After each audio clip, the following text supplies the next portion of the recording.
یہ کہانی صرف استغفار کی نہیں، یہ کہانی ہے اس غریب کی جس کی دعا عرش تک پہنچی اور اللہ نے امام احمد بن حنبل کو خود اس کے تندور تک لا کھڑا کیا۔ اور جب آپ یہ راز سمجھ جائیں گے، آپ کبھی استغفار چھوڑ نہیں پائیں گے۔ زندگی میں کچھ موڑ ایسے آتے ہیں جہاں انسان بے بس ہو جاتا ہے، ہر دروازہ کھٹکھٹا کر دیکھ لیتا ہے مگر جواب نہیں ملتا، ہر تدبیر کر لیتا ہے مگر تقدیر نہیں بدلتی۔ ہم میں سے کتنے لوگ ہیں جو برسوں سے ایک ہی دعا مانگ رہے ہوتے ہیں، جیسے کہ یا اللہ مجھے اولاد دے دے، یا اللہ مجھے رزق دے دے، مگر بظاہر خاموشی ہے۔ یہ واقعہ دوسری صدی ہجری کا ہے، وہ دور جب بغداد علم کا مرکز ہوا کرتا تھا، اور اس شہر میں ایک نام ایسا تھا جو ہر زبان پر تھا، امام احمد بن حنبل، جن سے بادشاہ ڈرتے تھے اور فقیر محبت کرتے تھے۔ اور آج کی یہ کہانی آپ کی اس مایوسی کو امید میں بدل دے گی۔ یہ کہانی بغداد کے ایک ایسے غریب مزدور کی ہے جس کے پاس کوئی سفارش نہیں تھی، کوئی دولت نہیں تھی، مگر اس کے پاس ایک ایسی چابی تھی کہ وہ جس دروازے پر ہاتھ رکھتا وہ کھل جاتا۔ اس کی زبان سے نکلی ہوئی خواہش عرش تک ایسی پہنچتی تھی کہ اللہ تعالیٰ وقت کے سب سے بڑے ولی اور امام کو اس کے قدموں میں لا کھڑا کرتا ہے۔ آج اگر آپ کے پاس چند منٹ ہے تو اس ویڈیو کو چھوڑ کر مت جائیے گا۔ ہو سکتا ہے کہ یہ کہانی آپ کی زندگی کا وہ معجزہ بن جائے جس کا آپ کو انتظار ہے۔ اور ایسی ہی مزید ویڈیوز کے لیے، کہانیوں کے لیے رخت قلب کو سبسکرائب کریں۔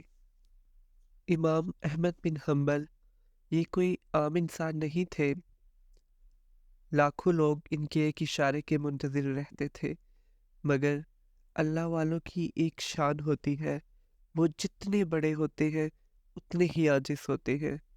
ایک بار امام احمد ایک سفر پر نکلے۔ اس سفر میں انہوں نے اپنی پہچان ظاہر نہیں کی، نہ کوئی خادم ساتھ تھا، نہ کوئی سواری، اور نہ ہی شاہانہ لباس۔ وہ ایک عام بوڑھے اور کمزور مسافر کے روپ میں تھے۔ مقصد یہ تھا کہ لوگ انہیں پہچان کر ہجوم نہ لگا لیں۔ وہ گمنامی میں اللہ کی عبادت کرنا چاہتے تھے۔ چلتے چلتے آپ ایک انجان بستی میں پہنچے۔ شام ڈھل چکی تھی، سورج غروب ہو چکا تھا۔ امام صاحب تھکے ہوئے تھے اور سرد ہوائیں چلنے لگی تھی۔ آپ نے سوچا اس بستی میں مجھے کوئی نہیں جانتا، کیوں نہ اللہ کے گھر یعنی کہ مسجد میں رات گزار لوں۔ یہ خیال دل میں آتے ہی آپ مسجد کی جانب بڑھے، مسجد میں داخل ہوئے، نماز ادا کی اور ایک کونے میں سمٹ کر لیٹ گئے۔ سارے دن کی سفر کی تھکان ابھی آنکھ لگی ہی تھی کہ مسجد کا چوکیدار آ گیا۔ یہ چوکیدار ایک سخت مزاج شخص تھا۔ اسے بالکل اندازہ نہیں تھا کہ یہ معمولی لباس میں ملبس بوڑھا شخص کون ہے۔ چوکیدار نے زور سے آواز دی، اے بڑے میاں اٹھو یہاں سے، یہ سونے کی جگہ نہیں ہے، مسجد بند کرنی ہے۔ امام احمد نے انتہائی نرمی سے فرمایا، بیٹا میں ایک مسافر ہوں، شہر میں میرا کوئی ٹھکانہ نہیں، بس رات گزارنے دو، صبح ہوتے ہی چلا جاؤں گا۔ مگر چوکیدار کا دل سخت تھا۔ اس نے کہا، نہیں یہ قانون ہے، یہاں کوئی نہیں رہ سکتا، نکلو باہر۔ تاریخ کے اوراق یہ لکھتے ہوئے کانپتے ہیں کہ وہ امام جس کے جوتوں کو لوگ اپنے سر کا تاج سمجھتے تھے، آج انہیں ایک معمولی چوکیدار بازوں سے پکڑ کر مسجد سے باہر نکال رہا تھا۔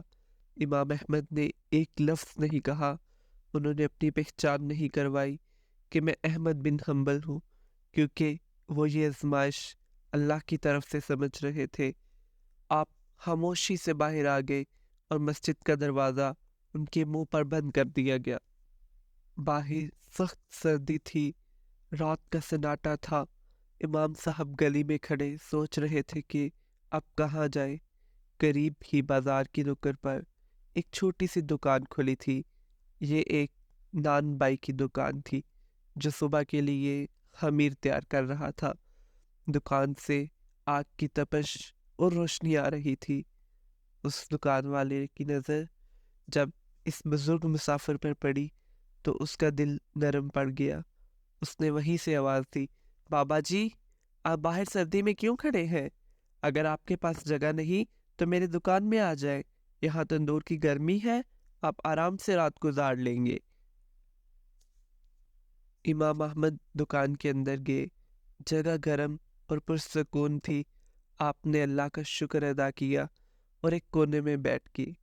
لیکن تھوڑی ہی دیر میں امام صاحب کی توجہ نیند سے ہٹ کر اس مزدور کی طرف ہو گئی۔ آپ نے ایک عجیب و غریب منظر دیکھا۔ وہ نان بھائی اپنے کام میں مصروف تھا۔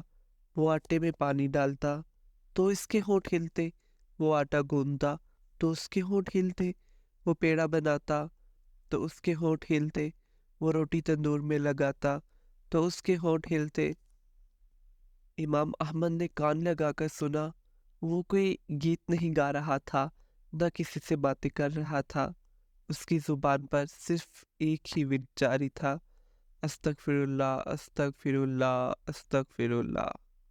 میں اللہ سے معافی مانگتا ہوں، میں اللہ سے معافی مانگتا ہوں، میں اللہ سے معافی مانگتا ہوں۔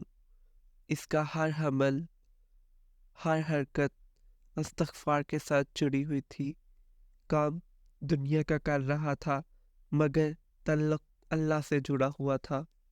پوری رات یہی منظر رہا۔ صبح کے آثار نمودار ہونے لگے۔ امام احمد سے رہا نہ گیا۔ آپ اس نوجوان کی استقامت دیکھ کر حیران تھے۔ آپ نے اس سے پوچھا، بیٹا، میں رات سے دیکھ رکھا ہوں کہ تم مسلسل استغفار پڑھ رہے ہو، تم کب سے یہ عمل کر رہے ہو؟ مزدور نے مسکرا کر جواب دیا، بابا جی، یہ میری عادت بن چکی ہے۔ میں کام کے دوران خالی نہیں بیٹھتا، بس اپنے رب کو یاد کرتا رہتا ہوں۔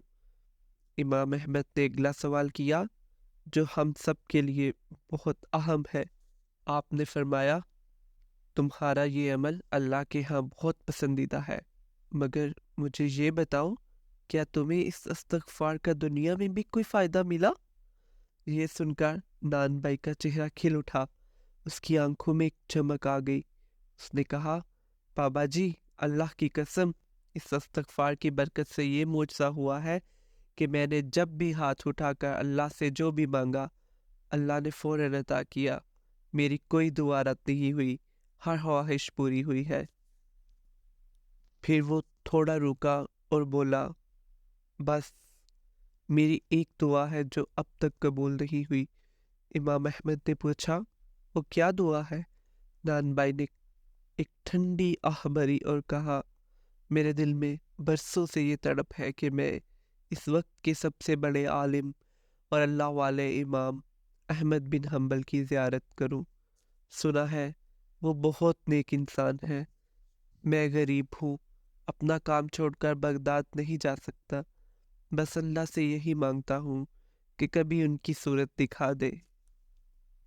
یہ جملہ سننا ہی تھا کہ امام احمد بن حنبل کا ضبط ٹوٹ گیا۔ ان کی آنکھوں سے آنسوں کی جڑی لگ گئی۔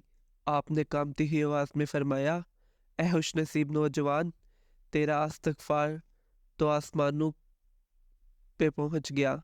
اللہ نے تیری یہ دعا بھی قبول کر لی۔ تجھے احمد بن حنبل کے پاس جانے کی ضرورت نہیں پڑی، بلکہ اللہ نے خود احمد کو تیرے تندور تک پہنچا دیا۔ نان بھائی ہکا بکا رہ گیا۔ اس نے پوچھا، کیا مطلب؟ آپ نے فرمایا، میں ہی احمد بن حنبل ہوں، وہ جو مسجد سے مجھے نکال دیا گیا، جسے میں اپنی ذلت سمجھ رہا تھا، وہ میری ذلت نہیں تھی، وہ تیری دعا کی قبولیت کا انتظام ہو رہا تھا۔ وہ چوکیدار مجھے نہیں نکال رہا تھا بلکہ تیری تقدیر مجھے تیرے پاس لا رہی تھی۔ یہ سنتے ہی نان بھائی روتے ہوئے امام صاحب کے قدموں میں گر گیا۔ تو دوستو، یہ ہے طاقت استغفار کی۔ جب انسان اپنے گناہوں کی معافی مانگتا رہتا ہے تو اللہ اسے وہاں سے رزق اور خوشیاں دیتا ہے جہاں سے اس کا وہم و گمان بھی نہیں ہوتا۔ آج ہم پریشان ہیں کہ رزق نہیں، نوکری نہیں، اولاد نہیں، سکون نہیں۔ قرآن پاک میں سورہ 9 میں اللہ تعالیٰ خود استغفار کے 3 بڑے انعام بیان فرماتا ہے: بارش اور رزق، مال اور اولاد، باغات اور نہریں۔ تو آج سے ایک وعدہ کریں، چلتے پھرتے اٹھتے بیٹھتے گاڑی میں، کچن میں اپنی زبان کو خاموش نہ رکھیں۔ چھوٹا سا کلمہ ہے استغفر اللہ، اسے اپنی عادت بنا لیں۔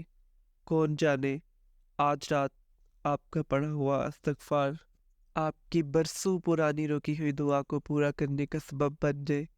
اگر آپ کو اسنان بھائی کی کہانی نے امید دی ہے تو کومنٹ باکس میں استغفر اللہ لکھ کر اپنی حاضری ضرور لگوائیں، اور اس ویڈیو کو صدقہ جاریہ سمجھ کر شیئر کریں۔ راحت قلب کے ساتھ جڑے رہیے۔ اللہ حافظ۔